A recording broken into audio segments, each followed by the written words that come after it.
los espacios verdes, cómo los clasificamos, cuáles son sus componentes y sus funciones. Ustedes también tienen una presentación sobre los espacios verdes de Córdoba que presenta el arquitecto Martearena y que es muy interesante el punto de vista que él tiene sobre los espacios verdes de Córdoba. Con esta presentación lo que yo intento hacer es de alguna manera conceptualizar los espacios verdes, qué son, bueno, cuáles son sus componentes y cuáles son sus funciones. Esta clase es una clase que vamos a complementar con la clase del arquitecto Martearena. Me gustaría a mí que ustedes puedan reconocer un espacio verde como un tipo particular de paisaje, que lo aborden de manera interdisciplinaria y que vamos a tratar de reconocer cuál es el rol de nosotros como ingenieros agrónomos en ella. Entonces, nos vamos a preguntar qué son los espacios verdes, cómo se define la identidad regional paisajística. Hemos hablado de paisaje en otros videos. Entonces ahora vamos a hablar de cómo nuestros paisajes se pueden reflejar en los espacios verdes y pueden reflejar también la identidad de cada uno, de cada región, y cómo podemos establecer una relación entre estos conceptos. En realidad, como este año estamos trabajando en esta situación de pandemia, lo que nosotros vamos a tratar de suplantar los viajes que hacemos con ustedes por medio de estos paseos virtuales que vamos a ir haciendo. Entonces, nos vamos a ir a las sierras. Acá estamos en la reserva en el Uritorco, en la reserva de 44, y nos vamos a preguntar si hay gente que define el paisaje como un soporte físico donde los elementos naturales e inertes interactúan y se interrelacionan en interdependencia. Esta definición, en este caso, no incluye al hombre como el que le da significado y lo convierte en un lugar. Esta definición para nosotros es incompleta, porque pensamos que el paisaje es más que un entorno físico que se mira como una postal turística. El paisaje es un lugar donde se desarrollan las experiencias primordiales de un grupo humano determinado, donde la cultura queda plasmada sobre lo que es la naturaleza de ese lugar. Y como decíamos, hay muchas miradas sobre el paisaje, tantas miradas como personas que los estamos mirando. Entonces vamos a definir al paisaje, y lo podemos dividir en un paisaje natural, que quedan muy, muy pocos, y paisajes antropizados, que son los paisajes modificados, ¿no es cierto?, por nosotros, por el hombre. Y dentro de los paisajes antropizados vamos a hablar del espacio verde. El espacio verde como un recurso natural sistémico que tiene determinados roles. Ahora los vamos a analizar. Pero a la vez estos espacios verdes los podemos clasificar en distintos tipos, y los tipos se clasifican por sus usos, por su dominio y por su escala. ¿Para qué se usan? De quién son o a quién pertenecen y qué escala tienen. También los podemos dividir en espacios urbanos y espacios rurales. Vamos a ver ahora por qué. Los espacios verdes tienen componentes naturales y artificiales, y sus roles son ser reguladores del ambiente antropizado, ser escenario de las relaciones sociales, aportar a lograr el equilibrio psicofísico de los habitantes urbanos y ser soporte físico para la demanda del ocio y del habitante urbano. Yo voy a hacer en este paseo, vamos a ir analizando estas funciones. La función ambiental de los espacios verdes, ustedes lo tienen en la bibliografía junto con lo que tiene que ver con las diapositivas, no diapositivas, sino la bibliografía sobre Avial, que habla sobre las funciones ambientales de los espacios verdes. Lo tienen que leer desde allí. Igual más adelante vamos a ahondar en eso. Ahora vamos a trabajar en los aspectos más generales de los espacios verdes. Bueno, y hablando de región, identidad regional, podemos empezar a pensar nuestro rol como ingenieros agrónomos en las reservas provinciales y nacionales de la provincia de Córdoba, ¿no? En Córdoba hay gran cantidad de reservas y están controladas y reguladas por guardaparques y por planes de manejo. Nosotros como ingenieros agrónomos tenemos también dentro de las reservas una función que, digamos, vamos a tratar de manejar de alguna manera los problemas que estén relacionados con la vegetación y con los recursos bióticos y abióticos del lugar. Nosotros manejamos suelo, manejamos formas de cultivo, si es que hay que hacer restauraciones ambientales, y manejamos todo lo que tiene que ver la regulación de, digamos, del agua, ¿no? Las escorrentías, cómo sistematizar los terrenos, cómo manejar los caminos. Bueno, de esa forma podríamos nosotros incluirnos a trabajar en reservas y siempre como en trabajos interdisciplinarios, por supuesto, ¿no? Pero en las reservas, acá les muestro una foto de la primera reserva que existe en el mundo, que es la del Parque Nacional Sequoia, creo que fue una de las primeras en los Estados Unidos.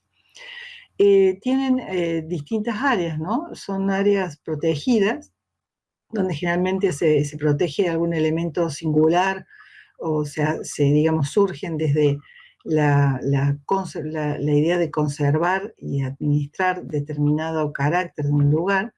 En este caso, en este parque se trabaja sobre la preservación y la conservación del Parque de las Secuoyas y tiene una, una función educativa muy importante que está apoyada por digamos, la infraestructura que se brinda para que eso ocurra. Entonces vamos a encontrar eh, caminerías que destacan determinados elementos, vamos a encontrar cartelería también que describen cómo son los elementos de ese lugar, nos cuentan un poco la historia de ese lugar y van apoyando la función de esa reserva.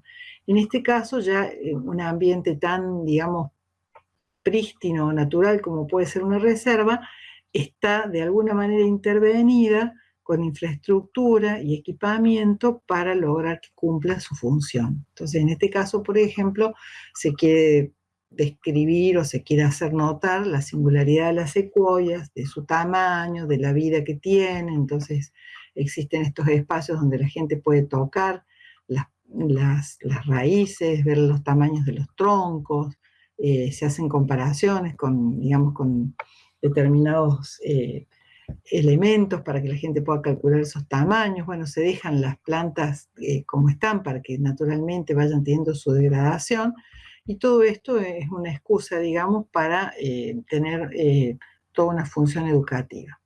En Córdoba tenemos la Reserva Natural Urbana, la San Martín, que está en la zona del Chato Carreras, que es bastante interesante porque tiene muchas singularidades desde su, digamos, el bosque nativo del espinal que, que conserva y tiene también relictos geológicos interesantes, se hacen visitas guiadas, es un espacio verde que está muy a mano de las personas que vivimos en la ciudad de Córdoba, entonces tiene, digamos, una importancia bastante grande para la ciudad de Córdoba porque hay personas que tienen muy fácil acceso a este lugar y no así a espacios verdes que estén más alejados o a reservas que estén más alejadas de la ciudad. La reserva tiene sus ambientes naturales y tiene todo un equipamiento que, digamos, que apoya también a la función con cartelerías, barreras, planimetrías, infraestructuras con carteles y demás, que, digamos, son zonas donde se recibe a los visitantes, se ordenan los paseos, y acá tenemos, por ejemplo, espacios verdes porque de alguna manera hay un tratamiento diferente de la reserva justamente para cumplir esta función de recibir al vecino, de a lo mejor crear un centro de interpretación, de dividir e indicar los caminos hacia dónde se va a ir y de ordenar, digamos, las distintas actividades que se van a hacer con las personas que la visitan. También tenemos la Reserva Natural de la Defensa, que está en la zona de La Calera, que tienen objetivo de cuidar también todo lo que es preservar una cuenca hídrica muy importante que protege la ciudad de Córdoba y que reserva agua para nosotros los ciudadanos y a la vez también para preservar bosque nativo ¿sí? Esta reserva no tiene demasiada infraestructura porque todavía no está, es una reserva militar que no está siendo muy, digamos, atendida por parques nacionales o por la reserva, por los militares mismos, que son quienes la deben defender, y en este momento se están haciendo allí muchos estudios sobre todo de investigación y conservación, con restauración de bosque nativo, lo que tiene que ver con manejo de incendios, ¿no? Preservación de áreas del fuego. Eso lo van a ver ustedes con el ingeniero Carlin en otra clase más adelante. Ya yéndonos hacia los ambientes más abiertos, ya en el llano, en el campo, vamos a encontrarnos con que tenemos que estos paisajes son, digamos, apropiados por el hombre para hacer producción agrícola ganadera, pero vamos a ver que en estos parches agrícolas también tenemos ya intenciones de protección o de trabajo con los elementos vegetales, donde el cultivo del vegetal no es productivo, sino que se lo cultiva para contener de alguna manera las actividades humanas. Y vamos a ver que en los campos, en las estancias o a los bordes de algunos de los lotes o de los lugares donde están los galpones, se apoya la función de trabajo allí con vegetación cultivada con ese sentido. Entonces pueden ver, por ejemplo, los parques de las grandes estancias o de los campos que tienen, digamos, sus ingresos marcados, sus abras y sus bosques, las casas protegidas, las casas de los caseros, todo con una protección externa de los vientos y de las visuales importante. Entonces estamos viendo acá claramente que hay una intención una intención diferente con el cultivo digamos, del vegetal en este caso. Y acá tenemos en las sierras, también es una apropiación distinta que se va haciendo sobre los distintos espacios. Se van ocupando, digamos, las laderas de las montañas, y acá es muy importante regular lo que es erosión hídrica, mantener los espacios protegidos para que no haya, digamos, degradación de este paisaje, y cada una de estas unidades habitacionales tendrá un espacio verde que está bastante caracterizado porque se utiliza con toda sabiduría vegetación regional, porque determina muy bajo mantenimiento y también, por supuesto, una gran conservación de la biodiversidad y de los paisajes regionales. Bien, llegamos a la ciudad y nos vamos a encontrar con una gran necesidad de espacios verdes. Ya en este caso lo que prevalece es el elemento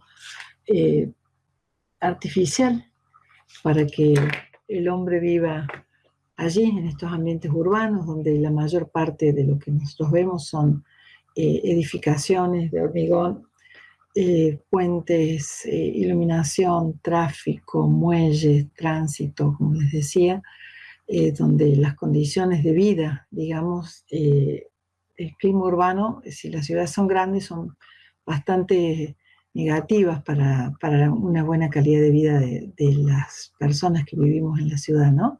En este caso, los espacios verdes son absolutamente útiles y necesarios, porque, bueno, la ciudad está hecha para nosotros, para los seres humanos.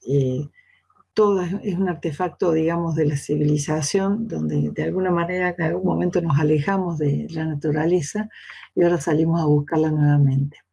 Y es por eso que decimos que los espacios verdes es un lugar o un sistema de lugares donde predomina el elemento vegetal sobre el artificial y cuyo objeto es cumplir un rol contenedor de las actividades humanas al aire libre. Un espacio verde tiene que estar predominantemente conformado por vegetación tratada paisajísticamente.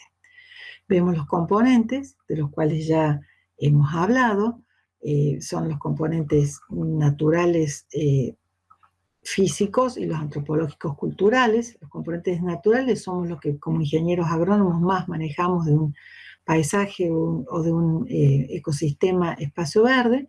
Los dividimos en bióticos y abióticos, lo que es soporte del suelo y lo que es vida en el suelo, y poder entender lo que ocurre a nivel de reglamentaciones y normas legales para poder, digamos, diseñar y trabajar diseñar y mantener ese espacio, cuáles son las necesidades socioculturales que hay en esa comunidad para utilizar ese espacio verde, qué historia hay, cuáles son las expectativas artísticas que tiene la gente, qué necesidades tienen los jóvenes, por ejemplo, o los adultos de vivir ahí, y después los aspectos técnico-económicos, ¿no? Tiene que ver con las comunicaciones, los recursos económicos que vamos a con los cuales vamos a trabajar, la tecnología que vamos a adoptar.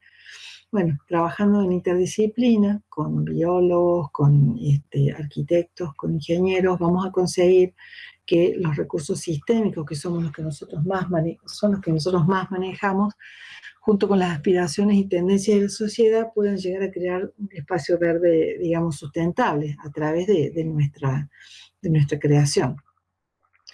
Entonces, los componentes naturales del espacio verde, que dijimos que son elementos vivos, abióticos y bióticos, la vegetación, la fauna, el hombre, el suelo, el agua, el aire y el clima, son recursos que nosotros vamos a ir trabajando porque sabemos que el espacio verde debería ser un ecosistema o un sistema que se autoabastezca lo mejor posible o que sea tenga la menor dependencia posible de lo que es mantenimiento externo, ¿no? Siempre es difícil, pero es lo que uno quiere conseguir.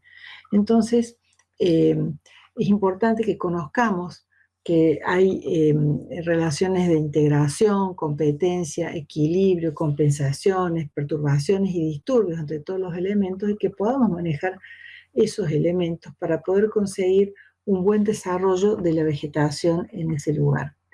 Volviendo al tema de los componentes, vamos a ver que dentro de los componentes naturales está la vegetación, vamos a estudiar los estratos, las cualidades de esa vegetación y cuáles son las funciones que cumplen para determinadas necesidades.